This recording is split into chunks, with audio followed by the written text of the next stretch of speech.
புதிய ஏற்பாட்டில் ஒரு தங்கச்சி ஆடினா, இவன் ஆட்டம் ஆடி ஒரு பரிசுத்தவான் தலை போயிட்டு. ஆக மொத்தம் வொர்ஷிப் என்பது ஆட்டம் அல்ல.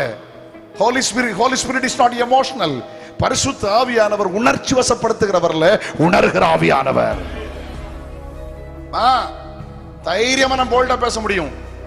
ஆராதனை என்கிற போர்வையில மேல கடந்து பேய் மாதிரி எவன் ஆடுதானோ அது வொர்ஷிப் அல்ல.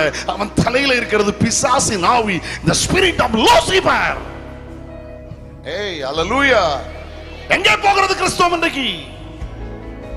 இன்னைக்கு நான் சொன்னோம்ல, கீபோர்டு, கம்போசர், பேடு ஒன்றும் கிடையாது. கேட்டீங்களா? ஒரு கொட்டு உண்டு, பெட்ரோஸ் லைட்டு உண்டு. அப்போ அந்த எழுப்புதல் திருப்பி வரணும்னு நான் கேட்கிறேன், அதை வாஞ்சிக்கிறேன்.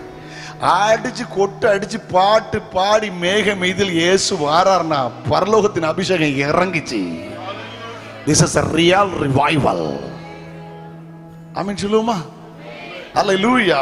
அடிச்சு கை அடிச்சு பாட்டு பாடி ஆமென். கர்த்தருக்கு ஸ்தோத்திரம். ஆமென்.